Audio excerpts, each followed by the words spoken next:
está esto de poder meternos un poquito en la misión salesiana en Santa Cruz, Tierra del Fuego e Islas del Atlántico Sur, que en realidad es decir, más allá del vicariato, más allá del Chubut, ¿sí? Poder entrar, ¿sí? En la prefectura apostólica. Y en esta aventura, que es Santa Cruz y hacia el sur, de unos salesianos que tienen que inventarlo todo frente a una realidad que se les va haciendo cada vez más desafiante con distintas aristas. Bueno, este es el territorio de la prefectura, ¿sí? Que entonces tiene, en azul lo tenemos a Santa Cruz, luego tenemos allí la Tierra del Fuego como esta islita.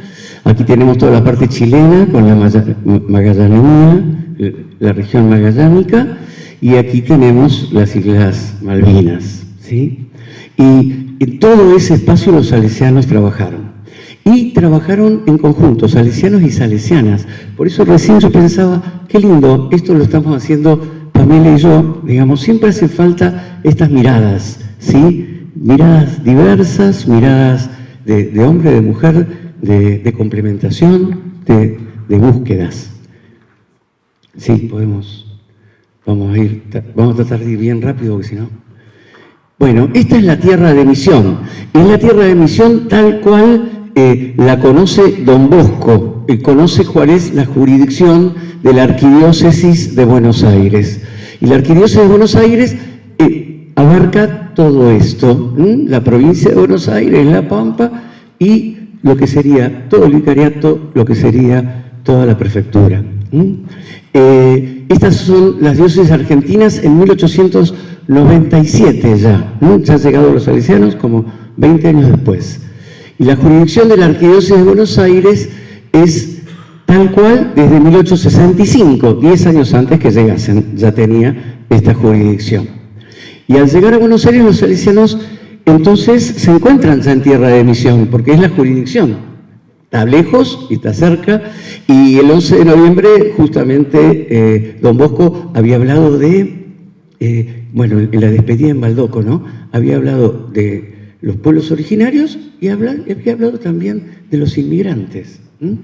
Entonces, esta es la tierra, ¿no? Donde está el puerto que llegaron los migrantes, la boca y todos los espacios de esos, y el otro espacio que es el que late fuerte en el corazón de ir a los originarios. Porque es interesantísimo también pensar, acá están espigados algunos de los recuerdos, recomendaciones de Don Bosco a los misioneros, ¿sí? Busquen almas, no dineros, ni honores, ni dignidades. Es interesantísimo eso, ¿no? Porque todo el tema del poder que recién hablábamos, todo el tema de la relación con el Estado, todo el tema de cómo afrontar otra cultura, avasallarla, ¿cómo es eso? Preocúpense especialmente de los enfermos, de los niños, de los pobres, de los ancianos. Se tuvieron que hacer parroquia. Cuando Don Bosco genialmente había dicho que no teníamos que hacer parroquia, porque es genial eso. Porque Don Bosco está diciendo que la dimensión juvenil es una dimensión de la pastoral que es extraterritorial. Decir eso en el siglo XIX era genial, pero aún así, metido en tierra de misión, nos hacemos parroquia. La primera parroquia salesiana del mundo, en La Boca, y después tantas en la Patagonia, hasta nos hacemos vicariato, hasta nos hacemos, ¿no? Imagínate. Sean respetuosos con todas las autoridades civiles, religiosas, municipales, gubernativas. La tenía clara que este embrollo en el que nos íbamos a meter, que recién nos ayudaban a pensar mucho mejor. Cuiden la salud, trabajen, pero solo lo que les permitan las fuerzas, ¿sí? Y nosotros vemos cuántos murieron por el trabajo de Bachina, o sea, un montón, es impresionante. El mismo primer inspector, Podrato, viudo, con 2 hijos, después de encontrarse con Don Bosco en Mornés, 1864, a los 6 meses ya está en Baldoco. con los hijos y todo, se hace salesiano, se hace sacerdote, es ecónomo de la congregación y es el primer inspector. Y muere del trabajo, porque estaba encargado de la escuela técnica de artes y oficios de ahí de Tacuarí y San Juan, era párroco de San Juan Evangelista y vivía en la Mater. En 2 años se muere, 1880. Bien. Por eso le decía a don Bosco, cuiden la salud. Procuren que el mundo conozca que son pobres. Dicen que a Neiros llegó a la Boca, vio la casa, dice, este es un agujero donde viven los salesianos.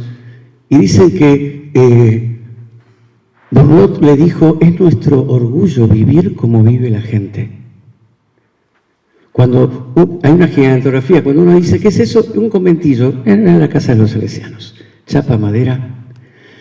Ámense mutuamente, aconséjense, corríjanse recíprocamente. Bueno, sabemos que eso pasó y pasaron de las otras, ¿sí? Sabemos que Costamaña todavía habla. Entonces, bueno, tantas cosas. Cada mañana encomienden a Dios las ocupaciones del día, las confesiones, las clases, los catecismos, los sermones. ¿Cómo se los imaginaba, no? Metidos, llenos de trabajo, sus misioneros, conectados con el Dios de la vida. Recomienden constantemente la devoción de María Auxiliadora y a Jesús sacramentado. Esto es impresionante cómo lo logran, como Jesús sacramentado, María Auxiliadora son motores reales de un montón de acciones, construcciones, clases, misiones, espacios. En los padecimientos y en las fatigas no olvidemos que nos espera un gran premio en el paraíso. Bien. Esto es interesante, ¿por qué? Porque detrás de esto están las raíces de la espiritualidad. Detrás de esto está San Francisco de Sales, está Felipe Neri, está San Alfonso María de Ligorio, está Santa Teresa, están las raíces de nuestra espiritualidad. Es interesantísimo. No los mandó sin... Ellos podían entender estos consejos porque habían vivido esa espiritualidad. La primera expedición, no vamos a hablar de esto porque ahora vamos a tener una mirada mucho más linda y profunda que nos va a regalar Néstor. Pero solamente contarles una anécdota del mes pasado. Yo caminaba por Paysandú, en Uruguay, y me encontré con un cartel enorme que decía a la avena. Yo ignorante total, a la avena, a la avena, a la avena. Este joven de 19 años es el fundador de la Casa Salesiana de Paysandú. Y murió como a los 32, 33 años de trabajo. Cuando viajó tenía 19. Santiago Alavena. Bien, para mí esto es fundamental difundirlo. Este libro quiso ser la excusa para difundir este escrito de don Bosco. Me parece que no se puede seriamente hablar de las misiones si no partimos de este texto. Es lo que él escribe el 20 de abril de 1879, 20 de abril de 1879, se lo escribe a León XIII. Él sabía y se puso en la coyuntura, y puso a sus hijos en la coyuntura, en la dificultad, en este entramado de poderes, de violencia, para estar del lado de los débiles. Este mismo día, 20 de abril de 1879, parten 3 misioneros salesianos con el ministro de Guerra de Buenos Aires. Finalmente esto no es así, pero fueron 2, Bota y Costamaña, para llegar hasta los indios pampas y salvar al mayor número posible de niños del exterminio al que parecen haber sido condenados por el gobierno argentino. Carta de don Bosco al Papa León XIII. Se nos hace familiar por un montón de cosas, porque la vida sigue amenazada y porque ahora el Papa es León XIV. Entonces, bueno, se nos hace, ¿no? Hay una continuidad en los procesos históricos, ¿no? Aunque sean de larga duración. Bueno, esta conciencia de don Bosco es fundamental saberla. Él sabía que iban a estar embretados entre los militares, el Estado, los estancieros y los pueblos originarios. Ahí, en el medio, defendiendo. 1875 llegan, 1879 Costamaña y Bota llegan a Cholechoel, en mayo. Seguimos, pero llegan de la mano de Roca y su ejército.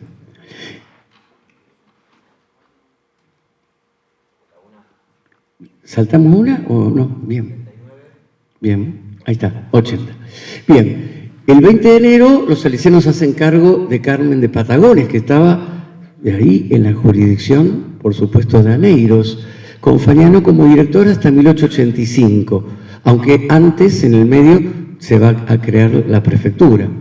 En 1880, Domingo Milanesio es párroco de Patagones. Domingo Milanesio, que ya había tenido la experiencia de ser tirado de un tranvía en la Boca donde vivía, ¿sí?, por los masones.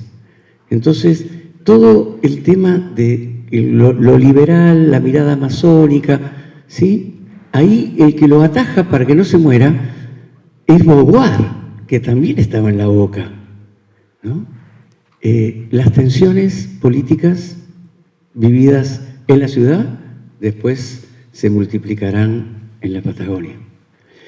1881, Beauvoir se suma a la comunidad y la creación del vicariato apostólico en la Patagonia septentrional, con Monseñor Cagliero como vicario, y don Bosco lucha para que sea sede episcopal y para que sea obispo. En 1883 la creación de la prefectura apostólica, pero recién en el 87 se va a establecer más establemente en Punta Arenas, aunque va a haber avanzadas también por otros salesianos en el territorio de la prefectura. Avanzamos. Es interesante esta foto, es en Patagones, y el que tiene el numerito 1 en la cabeza, ¿sí?, es Fagnano, y el que tiene el numerito 2 en la cabeza es Rebagliati. Rebagliati, que lo vamos a ver entre los fundadores de Concepción en Chile, y después lo vamos a ver en Colombia, porque esta gente resulta que misionaba, y Ecuador, esta gente misionaba América. Interesante. Sigamos. Entonces, en el 85, Cagliero establece su sede en Carmen de Patagones, y que luego va a trasladar a Viedma, entonces ya se tiene que ir Fagnano de ahí. En el 85 participa como... miren qué interesante, el padre Ángel Sabio participa como perito agrónomo de una expedición de Carlos Moyano, que va a ser después gobernador de Santa Cruz. El 26 de noviembre arriba a Puerto Deseado el padre Sabio. El 29 de noviembre, Santa Cruz. Bueno, y entonces comienza ya una forma de misión que tiene que ver no con el establecimiento en un lugar, ¿sí?, sino que es recorrer, ir hacia los centros urbanos e ir también hacia las tolderías.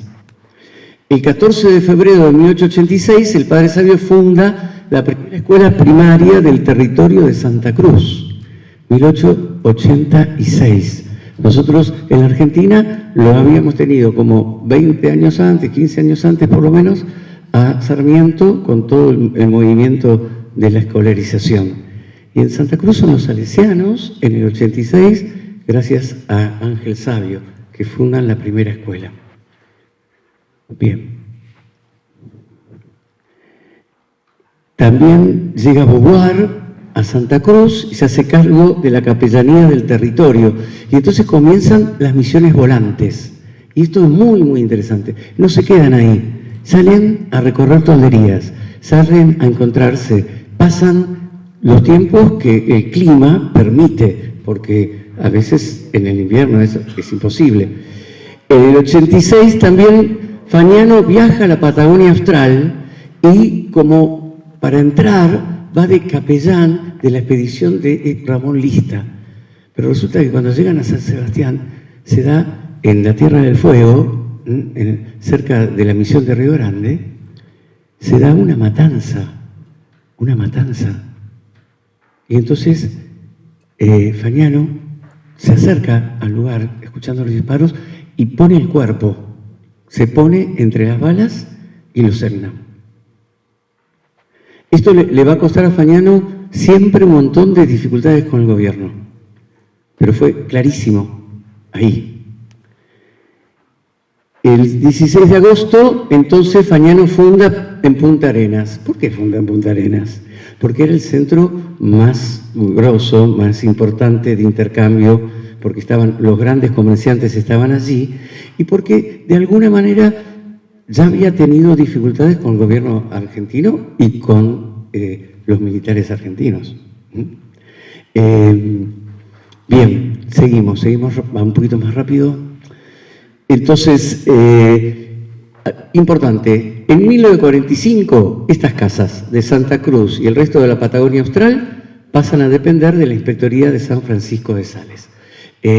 Y por eso yo soy de esta inspectoría, porque yo hice la secundaria en Río Gallegos. Interesante pensar que las casas chilenas pasan a la sede de Santiago de Chile, y Santa Cruz, Tierra del Fuego, Isla del Atlántico Sur, quedan con lo que fue la Inspectoría de Buenos Aires. Y en el 2010, bueno, hacemos este paso histórico y tan bueno, me parece, de conformar ARS. Seguimos adelante. Bueno, ahí tenemos nuevamente el mapita y vemos los lugares. Dijimos, llegan a Santa Cruz, es ese puerto de Santa Cruz, un lugar hermoso, sobre el mar, pero un microclima muy verde. Río Gallegos, un lugar espantoso sobre el mar, que es un desierto. Punta Arenas, bellísimo, porque toda la parte chilena es bellísima porque vienen los vientos, caen las lluvias por la cordillera y después arrasan y hacen el desierto de la Patagonia, de esta parte de la Patagonia Argentina. Bueno, ahí tenemos la misión de la Candelaria, muy importante porque vamos a hablar de ella. La misión de Río Fuego, más hacia Ushuaia, en lo que vendría a ser la zona de lo que nosotros llamamos el lago Fagnano, y luego tenemos el lugar de Ushuaia, del que también vamos a hablar. Avanzamos. Bueno, misiones volantes, después lo leen, esto se lo vamos a dar para que lo tengan, pero es importante pensar esto, un montón de nombres que se repiten en la misión volante y que van a estar en distintos espacios. Los encontramos aquí recorriendo Santa Cruz y después los encontramos en Isla Dawson o los encontramos en la parte chilena, insular, o en la Candelaria, en Tierra del Fuego, ¿no? El padre Grifa, por ejemplo, en el 93, después va a ser director de la Candelaria él, pero aquí es misionero volante en Santa Cruz.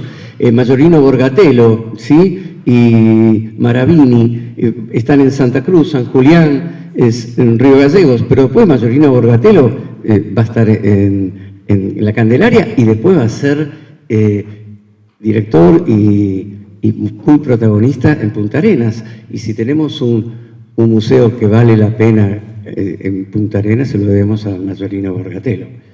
Bien, que además, bueno, es interesante porque hay un intercambio de favores entre él y Fagnano. Él hace también la primera museo de la Candelaria y le ponemos señor Fagnano, ¿no? Y el otro le pone Mayorino Borgatello.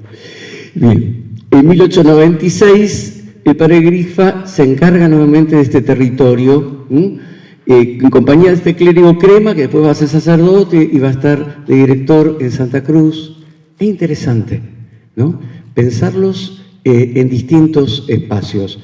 Aquí como misioneros volantes, en la Candelaria teniendo una comunidad y acompañando un proceso más de reducción, más de estilo jesuítico si se quiere.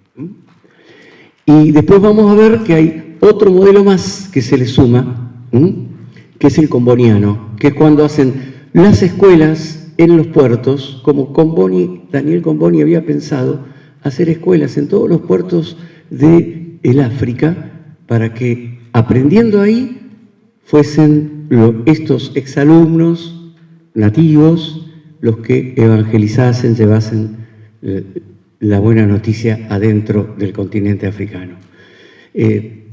Daniel Comboni y Don Bosco se encuentran al amparo del Concilio Vaticano I. Entonces hay intercambio de miradas. Y bueno, a Don Bosco no se le escapa nada. Esa también la toma como un modelo posible. Bien, seguimos adelante. Bien, cuando se traslada a la capital del territorio de Santa Cruz, estaba en la ciudad del puerto Santa Cruz, pero se traslada a Río Gallegos. Entonces ahí también los salesianos van para Gallegos y ahí intenta Beauvoir fundar escuela, ¿sí? Pero está enfrentado con el gobernador. Entonces el gobernador le prohíbe la escuela, le prohíbe salir, tremendo. Beauvoir construye la primera iglesia, Fagnano, entendiendo esto, en el 89 ya funda la comunidad salesiana de Río Gallegos, con el padre Juan Bernabé, que nos decía recién Pamela, que es un gran constructor, un gran arquitecto, lo hace en chapa y madera. La catedral de Río Gallegos sigue siendo esa iglesia construida por él, y ahí yo recé mi primera misa. Había tenido que anular por temas familiares todas las anteriores, pero pude rezar la primera misa ahí, en esa iglesia que la habían remozado. Bien, el 25 de febrero Fagnano oficialmente inaugura el templo parroquial. En 1900 se hace el primer colegio salesiano de Río Gallegos. Interesante esto. El Colegio de Río Gallegos, el Colegio de San Julián, el Colegio de Puerto Santa Cruz van a ser internados. Entonces tiene que ver con los que vienen de adentro de la tierra y de aquí, bueno, vuelven a sus espacios. Pero además en las crónicas dicen, algunos exalumnos van a Bahía Blanca, algunos van a Viedma, ¿sí? Hay una interacción, ¿no? Es muy interesante. Fíjense lo aislados que estaba esta gente. Seguimos. Bueno, este es el templo de la Catedral de Río Gallegos, ¿sí? Pero bueno, en el 1900, sigamos, es solamente para ver lo que podía hacer el padre Bernabé. Sí. Mencionaste recién Río Gallegos, Viedma, Bahía Blanca. Sí. ¿Cuántos kilómetros hay? Claro, para ubicarse, y estamos en 2.000 kilómetros casi. De Río Gallegos a Bahía Blanca habrá 1.600, 1.800. 1.800. A Bahía Blanca, 2.000, como dije al comienzo. 2.000, alrededor de 2.000. Miren, de Ushuaia a Buenos Aires hay 2.300, ¿sí? 3.300. Claro, y a Bahía Blanca hay 700, ahí. Bueno, un montón de espacio, ¿sí? Por eso llegan a decir Tierra Nulus, o llegan a decir que estaba todo vacío, o se habla de la campaña al desierto. En realidad es la campaña al mal llamado desierto, porque ahí vivía gente, había cultura. Bien, el oratorio festivo se inicia, bueno, en Río Gallegos es interesante esto, ir viendo cómo llegan enseguida también las hermanas, y las hermanas enseguida hacen colegio y al día siguiente abren el oratorio, y permanentemente se va dando esto de salesianos y salesianas. Seguimos. Bueno, esta foto es hermosa y gracias a las hermanas se conserva este espacio. Este espacio se puede recorrer en Río Gallegos, que es el espacio de la casa primitiva de las hermanas. ¿Que quién la había construido? El padre Bernabé. Como en la boca es Burlot, el párroco, el que prepara el espacio para las hermanas. O sea, siempre se pensaron así, trabajando en conjunto. Bien, esta es una foto de 1915. Seguimos adelante. Puerto Santa Cruz, habiendo sido el espacio capital del territorio, era muy importante. Si nosotros vamos hoy a la Municipalidad de Puerto Santa Cruz y buscamos a ver la iglesia, está a nombre del padre Fagnano. El terreno está a nombre del padre Fagnano. Es interesante, ¿no? Ellos son fundadores de los espacios habitados, ¿no? Y por otro lado, se acercan y tratan de interlocutar permanentemente con los pueblos originarios. Cerca de Río Gallego, Beauvoir va a las tolderías, ahí hay tehuelches, hay todo un camino de encuentro con los tehuelches. Hace 7 años me encontré con una descendiente tehuelche que están recuperando su idioma allí en Río Gallegos y que participa de la pastoral social de la diócesis. Es interesante eso, ¿no? Esas cosas que ellos fueron sembrando. Y bueno, ¿y a qué hacían referencia? Y a los escritos de Molina, porque para estudiar el tehuelche, es el que tenía sangre tehuelche. Seguimos, porque si no, no.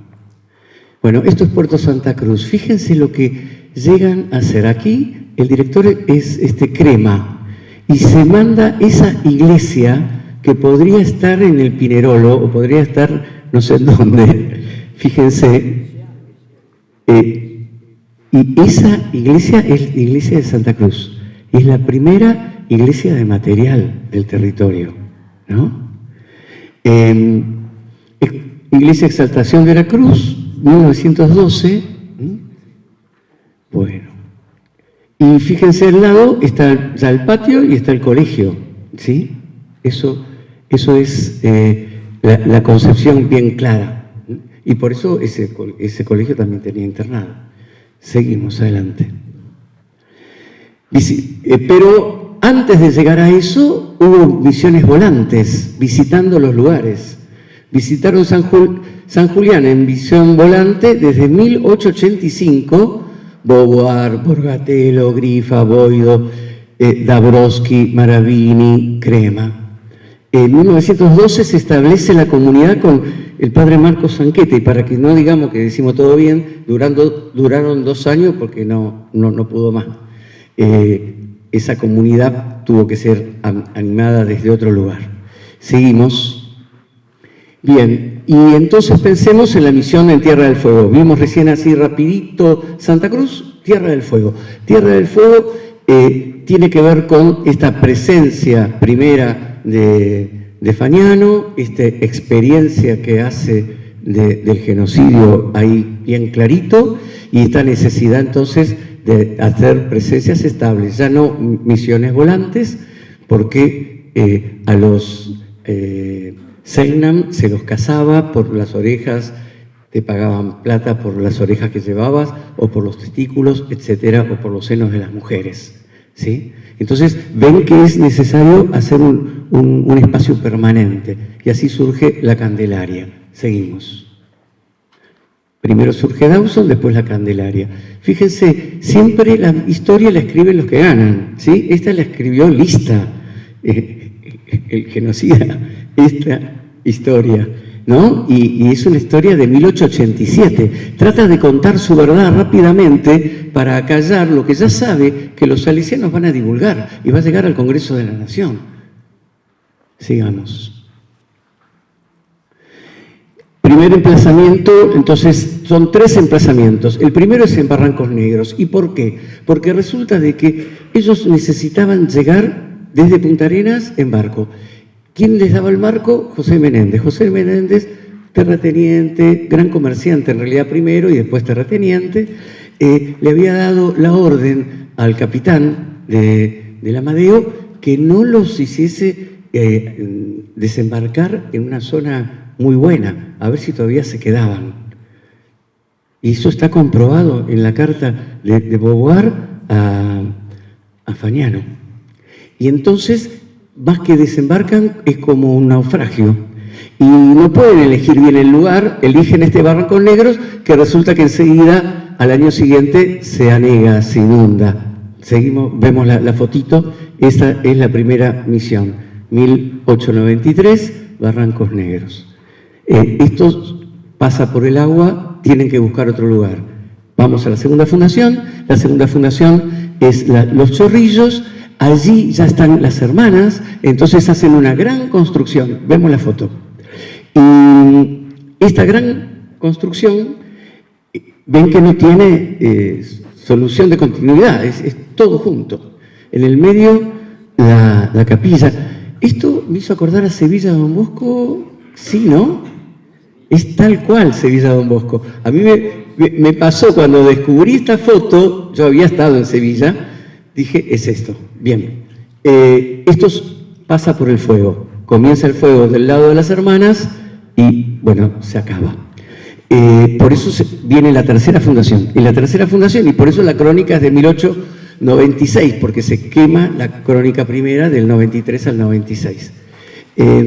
Y la ubicación definitiva, cerca de Cabo Domingo, vemos la foto, porque uno va ahí ahora y dice, ¿cómo? ¿No se dieron cuenta con el viento, con el frío, con la nieve, que construyeron todo separado?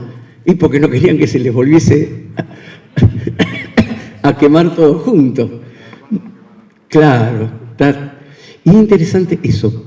Cuando se quema todo, quedaba solamente la casita de las viudas que ellos habían hecho para los Selknam. Y resulta que las hermanas se van a vivir con las viudas.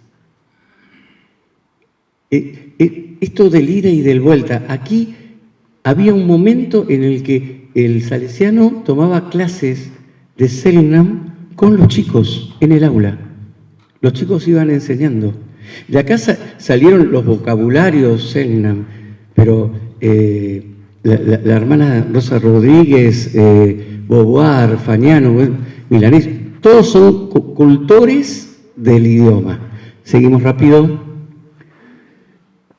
Bien, entonces, Río Grande es un desafío de supervivencia. ¿Por qué? Porque los Selknam son nómades, entonces los salesianos se hacen cargo de porciones de terreno, cada uno a su nombre, tiene que vivir una vez por semana en alguno de esos parajes, o una vez al mes, para que los Selknam pudiesen recorrer, tener una vida.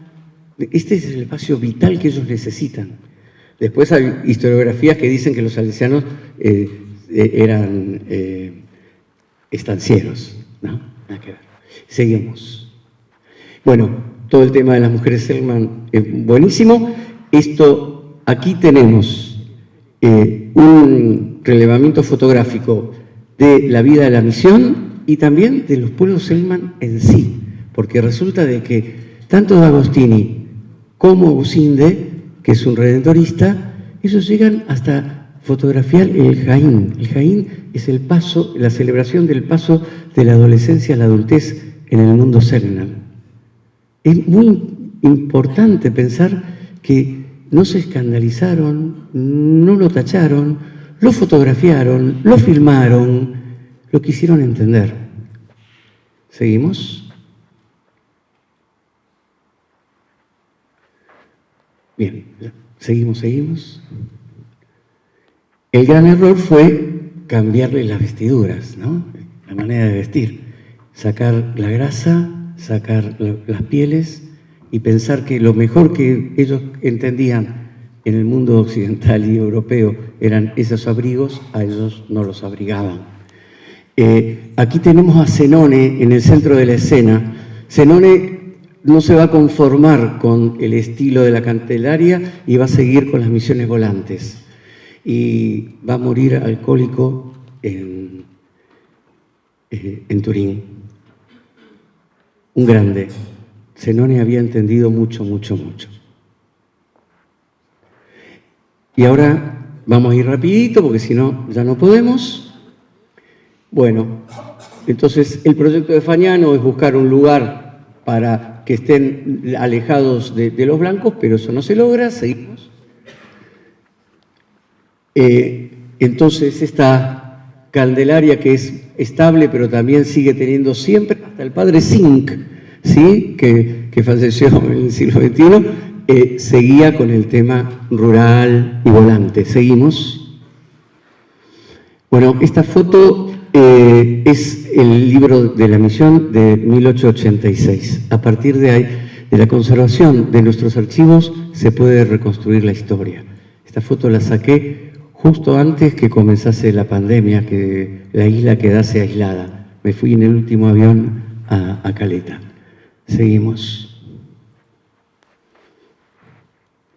Bien, y siguen estando, yo ya les conté en sala que siguen estando los salesianos y que hasta alguna sabiduría Selknam, como la cestería, se le transmite a los chicos de señores y gente que la conserva. Bien. Sí, espera, vamos más arriba. Sí, lo que pasa es que tiene transiciones. Tiene transiciones. Bueno, Entonces les cuento nomás. Nos faltó Ushuaia, que es muy interesante porque ahí hay un tema ecuménico. Nos faltó también todo el tema de las Malvinas, pero se los vamos a pasar para que lo puedan ver. Digo, lo de las Malvinas ha sido una gesta muy interesante de salesianas y salesianos. Las salesianas se van en el 42, los salesianos se van en 1952. Y después, en esta presentación, lo que para mí es muy importante es la contribución científica de los salesianos. Entonces van a poder encontrar un elenco que tiene que ver con la etnografía, que tiene que ver con la lingüística, que tiene que ver con la agricultura, que tiene que ver con la construcción y la arquitectura, que tiene que ver con lo que nos gustaba llamar con Pamela el tema de la sanidad social o la salud social, ¿sí? Porque ahí, en todos estos lugares, los salesianos tuvieron que hacer, y las salesianas, de enfermeras, de médicas.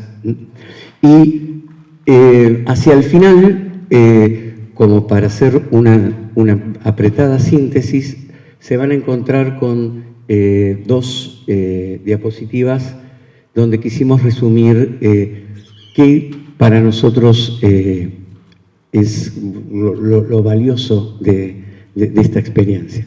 Y lo valioso de esta experiencia, que no se puede resumir tan rápido, tiene que ver con haber querido ponerse en contacto en serio, viviendo, hablando, entendiendo, ¿sí? Tiene que ver con una limitación muy grande de la cosmovisión que traían los salesianos y las salesianas, campesinos en tiempo de transición hacia la ciudad, ellos mismos.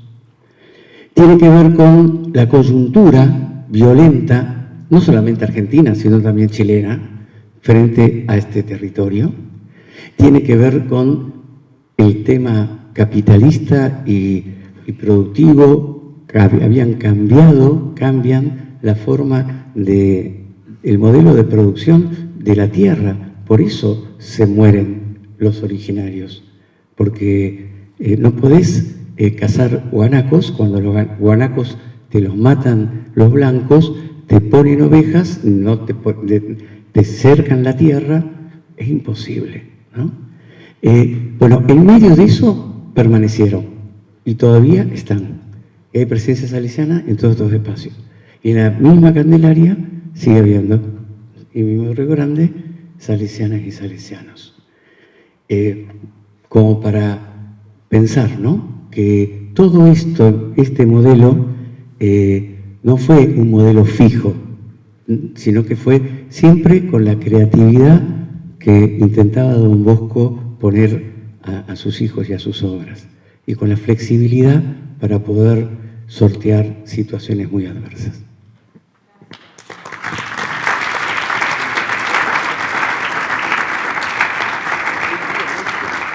Como cierre de la mañana, la ponencia que continúa, la foto soñada por Don Bosco, primera expedición misionera salesiana. ¿Quién es quién en la foto famosa? ¿Qué fue de cada uno? Los que no salieron en la foto. Esta ponencia es un gesto de memoria y profundidad.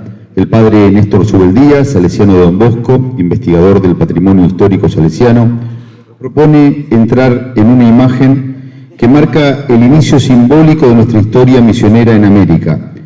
la famosa fotografía de la primera expedición misionera enviada por Don Bosco en 1875. Pero lo que escucharemos no es solo la identificación de los rostros visibles, sino también la historia de aquellos que no salieron en la foto y sin embargo fueron parte esencial de la misión. Esta ponencia es una invitación a contemplar la misión como un cuerpo plural, donde cada hilo, visible o no, sostiene el tejido común. Gracias, Padre Néstor, por abrirnos la historia con ojos humanos y corazón pastoral. Algunos dicen que esta es la primera foto querida por Don Bosco, deseada por él, que las otras lo convencieron, lo presionaron, le insistieron, le rogaron. Dicen eso. Que esta es la que él realmente quiso, se preocupó, se esmeró, buscó el mejor estudio fotográfico de Turín, de Michele Schenbocke, para llevar a todos ahí con esas ropas estrafalarias, ya en ese tiempo, no solo ahora, que alguien, algunos dicen que fue el cónsul Gasolo, alguien equivocadamente le aconsejó, le dijo que para venir a América tenían que venir con esas ropas, esas capas. Otros dicen que esa era la ropa más bien del clero español. Aquí eso no se usaba, no se usó nunca. Y también suenan un tanto estrafalarios los coadjutores con esas levitas, esos... pero bueno, ellos parece que se lo tomaron más a risa que otra cosa. Y para completar la escena, el cónsul Gasolo, ahí el padre Domingo preguntaba ¿qué hace ese militar en el medio de la foto? Porque vieron el detalle de que el cónsul no se puso al costadito como sale Don Sati en las fotos. Él copó el centro de la escena con su uniforme, con su sable. Vamos a intentar decir algo, tenemos 1 minuto para cada uno. Es lo que hay. No, espera, deja la foto, por favor.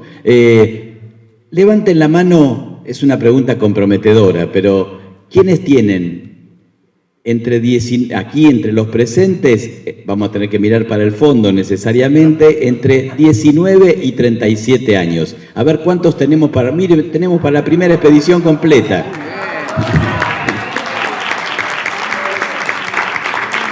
Mantengan por favor la mano levantada, así los miramos y pensamos... Así sería la primera expedición. Tenía la edad de ellos y de ellas. En ese tiempo todavía era impensable la edad de ellos. Y piénsenlo ustedes, los que levantaron la mano, y pensémoslo nosotros. Ah, mirá, era así. Premio consuelo, los que tenemos 60 podemos levantar la mano que tenemos la edad, y acá hay más de uno, ya los conozco. Tenemos la edad exacta. Tenía Don Bosco ahí cuando despide a los misioneros. 60 años exactos, levantemos la mano muy contentos.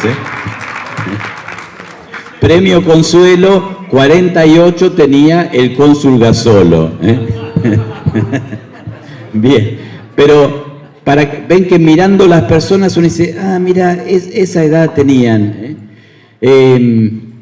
Los dos más jóvenes, como ya sabemos, eran... Gioia y Alavena, y el fanchullo Alavena lo llamaba Caliero, el niño Alavena, porque además ven que hasta la cara de nene tiene, si bien era también el más alto del grupo. Caliero lo acompaña especialmente y además se ve que muy apreciado por todo el grupo. Los mayores del grupo, en cambio, eran Caliero con 37, sacando al cónsul y a Don Bosco, ¿no? Caliero y Scavini, que tenía 36 años. Entre los de abajo, los Icapi, los jefes, Caliero 37, Fagnano 31, para darnos una idea. Pero Scavini era mayor que casi la edad de Caliero. Vamos a hablar de lugares, porque acá hay algunos interesados en ver cuántos piamonteses y cuántos no piamonteses. La plana mayor de abajo es de Asti, de la provincia de Asti en el Piamonte. Caliero y Don Bosco, Caliero de Castelnuovo como Don Bosco, Fagnano de Roqueta Tánaro, también en la provincia de Asti. En el conjunto hay 3 ligures de la Liguria, la zona de ahí de Génova y las provincias que están en la orilla del mar Mediterráneo, del mar Tirreno. De ahí es Gasolo, que es de Camogli. De ahí es Alavena, que es de la provincia de Imperia, y de ahí es también Bachino, que es de Yusbala, de la provincia de Savona, cerquita de donde era cónsul Gasolo. Pero todos ellos eran de pueblos, es decir, todos italianos. Los demás que no mencioné eran piamonteses, 4, si sumamos al padre Domingo, 5 eran de la provincia de Cuneo. La provincia de Cuneo fue la que más aportó a la expedición. A la primera, sí, pero después también. Y después los otros eran de la provincia de Alejandría, también en el Piamonte. Así que mayoría piamontesa y después los lígures. Y no salimos de ahí, eran de ese lugar todos los misioneros. Todos, excepto Gasolo, todos, incluyendo a Don Bosco, eran de pueblitos campesinos muy pequeños dedicados al cuidado de los animales, al cuidado de la vid. Para hacernos una idea, cuando fueron, porque la meticulosa preparación de Don Bosco estaba incluida la visita a Roma, había que ir a despedirse del Papa, a quien ninguno conocía porque tampoco conocían Roma, no habían podido salir, ni siquiera eran de ciudades piamontesas, ninguno de ellos era de Turín, es decir, todos eran de pueblitos, para darnos una idea de lo que significó ya ir a Roma y mucho más venir a América. Hay que decir también que muchos de ellos ya tenían familiares en América, era la situación de la época. Bachino se encontró en Montevideo cuando desembarcó en el puerto con sus 2 hermanos que ya lo habían precedido como migrantes. El padre Tomatis se encontró en Buenos Aires con el papá que hacía 7 años habían perdido de vista, no sabían nada más de él, si viviría, si habría muerto. 8 hermanos de 2 matrimonios, tenía 2 tíos jesuitas, hermanos de su papá, y pensaron que el papá había muerto. Lo encontró en Buenos Aires, no sabemos muchos más detalles, le armaron un paquete de cosas para llevar a Turín en el viaje de regreso y lo fletaron de regreso. Volvé que te están esperando.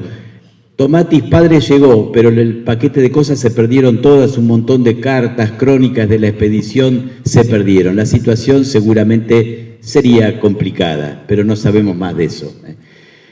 Y Fagnano, en cambio, tenía algún familiar, y eso fue un problema de Fagnano, de la primera expedición, de los primeros tiempos en San Nicolás.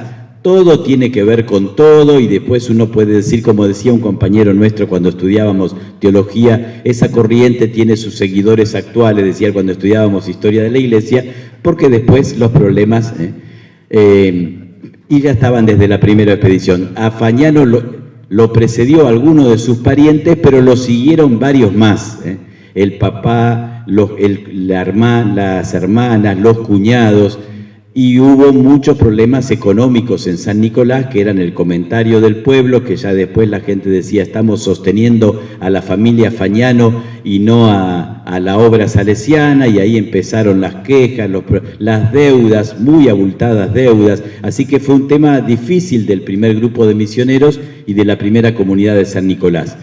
Fagnano, tapado de deudas, se enfermó de tifus, y entonces... Ven que hay soluciones que no son nuevas. Está muy enfermo, lo tenemos que traer a Buenos Aires. Lo sacaron de ahí, lo pusieron a Tomatis de nuevo director provisorio, quedó después de director. Don Bosco le escribe una carta, a vos te tocó la cruz, le dice Don Bosco, te mereces la cruz de la gloria, porque tuvo que levantar un muerto.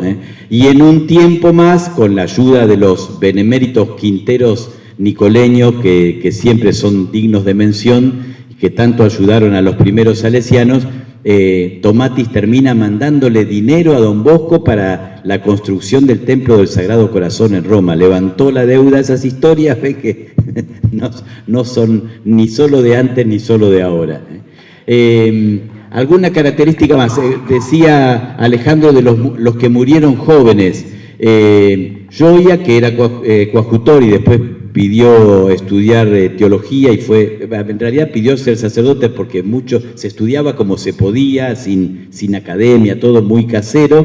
Déjame por favor la foto. Gioia pudo ser después sacerdote y murió joven, 30 y pico de años, 3 que murieron de 30 y pico de años. Bachino, después leo alguna carta de él porque Bachino es extraordinario. El padre Vespignani, que vino en la segunda expedición, Vespignani llegó sacerdote diocesano recién ordenado, muy enfermo, a la casa de Don Bosco el 11 de noviembre de 1875, en medio del desparramo de la despedida de los misioneros. No entendía nada, llegó él con el papá a la casa salesiana y se quedó un año ahí, y unos días antes de la segunda expedición, Don Bosco le dice: vos vas a ir con ellos. Así que él termina después escribiendo sus memorias, un año en la escuela de Don Bosco. Él lo llama la Scuola di Fuoco, porque tuvo ese año y ya se vino para América y estuvo casi el resto de su vida, porque los últimos años después vivió allá, estuvo en el Consejo General y murió en Italia. Así que Gioia, Bacino y Alavena murieron de 30 y pico de años, y prácticamente Gioia murió tuberculoso, los otros dos prácticamente agotados del trabajo, y en el caso particularmente de Alavena, dicen también de las tensiones de las peleas ahí con los masones, que se incendiaron la iglesia de Paysandú. Los tres, 30 y pico de años, para tener una idea. Varios de ellos volvieron después a misionar en otros lugares, es también una característica interesante. Ni hablar de Cagliero, ¿no? Pero Scavini fue misionero también en Tierra Santa, en las primeras presencias, era un carpintero de renombre, así que por donde fuera tenía trabajo. Trabajó en varias de las obras salesianas primeras en la Argentina y Uruguay, sobre todo con todo lo de la carpintería, y después estuvo también en Tierra Santa, pero él pidió volverse a... Ravallati le escribe a Don Bosco: Scavini quiere saltar el cerco, parece que quería dejar la congregación, y Don Bosco le escribe una carta conmovedora. Yo traje cosas subrayadas, la dejamos para el próximo congreso. La carta, no alcanza el tiempo, de Don Bosco a Scavini, dice: Scavini, ¿cómo vas a hacer eso? Bueno, Scavini murió salesiano con 79 años, pero finalmente se volvió a Italia y, como les dije, fue también misionero en Tierra Santa. El padre Cassini fue fundador de la obra salesiana en California, en el oeste norteamericano, y estuvo ahí 7, 8 años. Y el padre Alavena, que ya se llama el Fanchulo Alavena, fue el primer salesiano que entró a Paraguay. Él se ordenó en el 78, no fue el primer ordenado en la Argentina, antes estuvo el padre Ravallati, que vino ya prácticamente para ordenar, fue el primer salesiano ordenado en Buenos Aires, en la Mater, por Monseñor Aneiros. Alavena estuvo en el grupo de los segundos, que eran 4 ordenados aquí, y el nuncio en Buenos Aires se lo llevó a Paraguay. Paraguay, después de la guerra de Paraguay, estaba destruido el país, destruida la iglesia, etcétera, etcétera. Él quería que se quedara ahí, los salesianos fañanos, sobre todo, que estaba con él en San Nicolás, tironeó para traerlo de vuelta. O sea, fue el primer salesiano en llegar a Paraguay, pero no fue la presencia de los salesianos en Paraguay, que llegaría recién en 1896. Y me falta otro. El cónsul. Este es Belmonte. Sí. Si miran las listas no coinciden, sobre todo los coadjutores, lamentablemente tienen los nombres cambiados, no coinciden. Yo tomo lo del padre Cayetano Bruno, pero por ejemplo el padre Entraigas pone otros nombres. Don Bosco en la fotografía del 800 les cambia los nombres, las memorias biográficas les cambian los nombres. Además, no coincidían tampoco. Debe haber varios motivos. Don Bosco le cambiaba el nombre a Cassini, le agregaba una S. Molinari tenía un nombre hasta llegar a América y otro nombre después en América. En algunos casos parece también que era para disimular por los que tenían problema de pasaporte. Entonces ponían, si en el diario no ponían la lista de los 10, era un problema porque habían dicho que eran 10 misioneros, pero si ponían la lista exacta, alguien podía ir a controlar, y ese como sale si no hizo el servicio militar. Entonces, Alavena tiene 3 nombres distintos, incluso si uno mira los elencos. Hay cosas que son de confusión, hay cosas que son de ocasión o de situación. Por eso digo, hay situaciones, más de uno tiene nombres y apellidos cambiados. Alavena puede aparecer con doble L, con una sola, y él es el que tiene 3 nombres: Pedro, Santiago, Juan Bautista. En realidad se llamaba Juan Bautista. ¿Quién era el cónsul Gasolo? Que preguntaba entonces, ¿por qué ese militar? En realidad no era militar. Gasolo es un personaje, podríamos hacer la charla solo sobre el cónsul Gasolo, que para mí es súper interesante, porque también tiene sus seguidores actuales. Es un personaje típico de las casas salesianas, creo que porque tiene que ver mucho con nosotros. Gasolo era italiano, ligure de Camogli, un pueblo un lugar de marinos, y él, su familia marinera, y él era también marino, pero no de la marina militar, sino marino mercante. Sería también además un hombre de muchos contactos, de medio, como decimos en porteño, chamullero, ¿no? de entablar conversación con todos, de vender historias, de venderse a sí mismo. Y se conoce con Don Bosco en Varazze, cuando Don Bosco funda ahí en la costa de la Liguria, una de las primeras casas ahí en la Liguria. Se conoce con Gasolo, que ya había estado en la Argentina 12 años, y ahora, siendo él italiano, estaba en Italia como cónsul argentino, una situación que sería común, pero llama la atención. Y el gobierno italiano tiene que hacer una protesta de decir basta de llevarse gente, porque estaba vaciando pueblos enteros en la Liguria y en el Piamonte, que los llevaba a todos porque la inmigración en todas las épocas también es, en cierto modo, un negocio. Bueno, todos los temas tienen posibilidad de continuarlos, ¿no? Gasolo había venido como migrante a la Argentina, como les dije, era marino mercante. No me pregunten cómo poco tiempo después estaba trabajando, no muy lejos de aquí, en el norte de la provincia de Buenos Aires, en Rojas, de maestro rural. Él era marino mercante italiano, maestro rural en la provincia de Buenos Aires. No me pregunten cómo se contactó con el ministro de Instrucción Pública, Domingo Faustino, no sé si se acuerdan, muy bien, Domingo Faustino Sarmiento, que después lo hizo al marino mercante bibliotecario de la Biblioteca de la Universidad Nacional de Buenos Aires. Así que él fue, ahí conoció a un profesor de Derecho Canónico de la universidad que se llamaba León Federico Aneiros, que después llegó a ser arzobispo de Buenos Aires, y ahí se va armando toda la trenza. Fueron colegas en la universidad, uno bibliotecario, el otro... no quiero decir que hay trenzas en las universidades, por favor, lejos de mí. Un profesor y un bibliotecario de la universidad. Cuando aquel ministro de Instrucción Pública llega a presidente de la Nación, acuérdese de mí, cómo no me voy a acordar de usted, pero usted ya tiene ocupado el cargo en Savona, no importa, sacamos al que teníamos en Savona, y ahí va de cónsul argentino en Savona, vuelve a decir a su tierra Gasolo, y ahí es donde se contacta con Don Bosco. En Varazze hay un recuerdo, creo que es en el comedor actual, de aquí se encontraron por primera vez alrededor de 1870, así que ya hacía unos añitos que se conocían Don Bosco y Gasolo.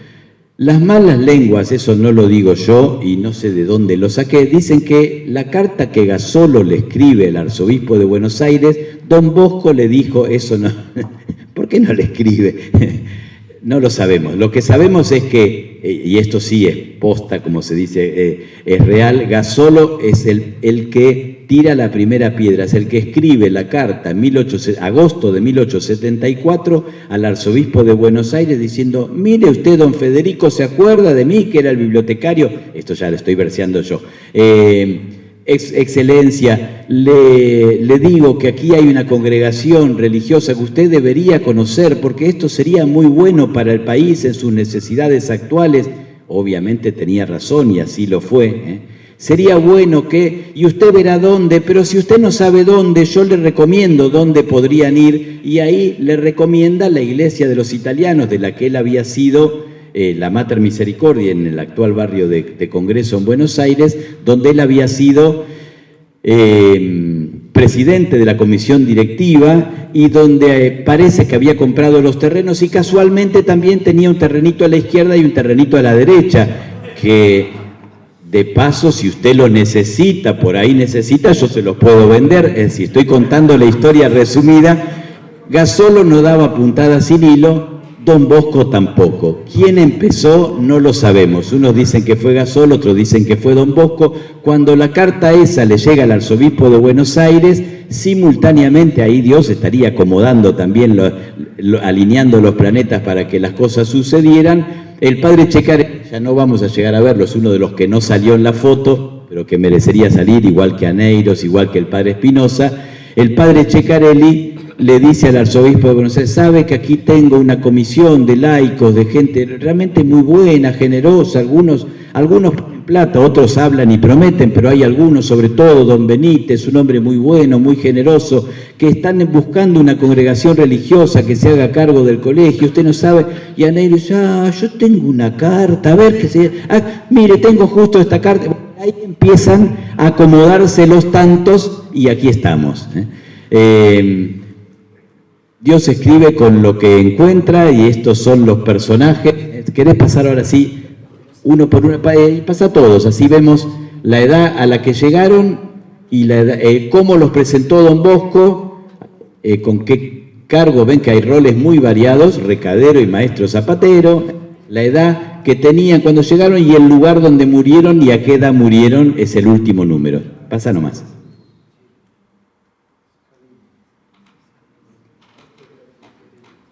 Pasá nomás. Así tenemos un pantallazo.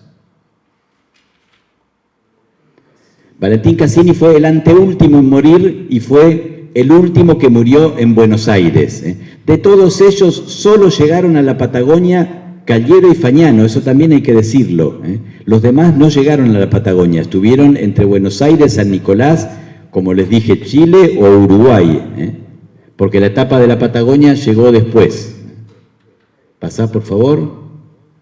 Bacino, voy a terminar, si me dan los últimos minutos para leer alguna carta de Bacino, porque el padre Vespignani lo llama el verdadero héroe de aquellos días. Pasá, por favor. Belmonte, también coadjutor. Él muere en Buenos Aires a los 59. Pasá, por favor. Belmonte estaba hasta un ratito antes de la despedida organizando las habitaciones en Baldoco porque no pudieron tener mucho tiempo. Muchos temas tienen que ver con lo que decía ayer Heriberto, tiempo de preparación, de estudiar, no se pudo, así que él estaba de hospedero en Baldoco y pasó después con esas tareas a Buenos Aires. Tomatis era doctor en letras, parece que era el que mejor habló el español enseguida y fue el cronista de la expedición. Gracias a eso tenemos muchas crónicas muy interesantes. Pasá, por favor. El Fanchulo Alavena, que fue fundador en Paysandú, pero que murió muy enfermo en Villa Colón, ya no pudo seguir en Paysandú. Pasá.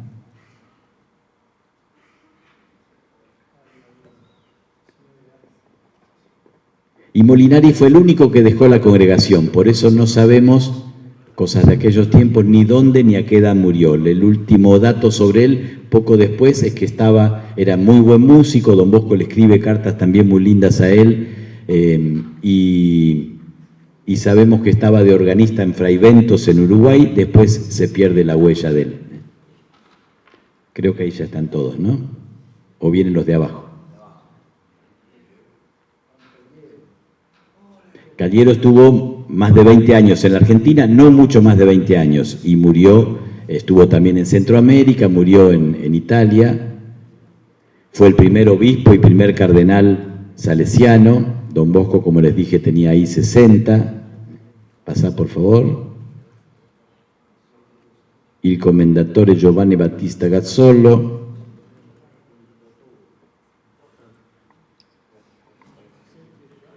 ¿De qué son los terrenos? ¿De oro? Decían las cartas entre Calliero y Don Bosco, porque...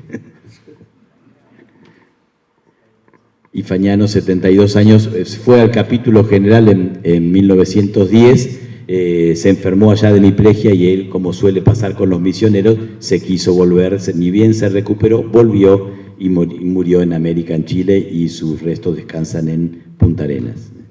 Y pasar rapidito a los que no salieron en la foto. León Federico Aneiros, nuestro homenaje, como un padre para los salesianos. Don Bosco mismo se lo dijo en cartas, nos bancó muchas cosas, nos acompañó en todas, hay mucho y bueno para decir de Aneiros. mientras el arzobispo de Buenos Aires, de Turín, no quiso ni ir a despedir a los misioneros, ni lo recibió a Neiros cuando fue a Turín. Es decir, don Bosco estaba en su momento de, digamos así, de gloria, con una espina clavada en el corazón, con su propio arzobispo. Da para todo otro tema interesantísimo. Don Benítez, el primer cooperador salesiano, el barba, le decían ellos, el tío bueno, el gran amigo de los salesianos, y Ceccarelli. Gazzolo, don Bosco le prometía condecoraciones que le gustaban mucho, y a Ceccarelli le prometía el título de monseñor, que efectivamente se lo consiguió. Es decir, don Bosco no se quedaba atrás tampoco, sabía por dónde iba cada uno. Ceccarelli quería ser obispo en Paraguay, pero bueno. Y el padre Mariano Antonio Espinosa, sacase el padre Antoñito, que era el secretario primero del arzobispo de Buenos Aires, después fue vicario general, después fue el mismo arzobispo de Buenos Aires, y también acompañó en todas a los salesianos, y los salesianos lo acompañaron a él, desde la expedición al desierto hasta la llegada a Patagones, etcétera, etcétera, etcétera. Dejamos ahí, les leo algún parrafito de Bacino y con esto terminamos. Hay un libro sobre Bacino muy interesante, recopilando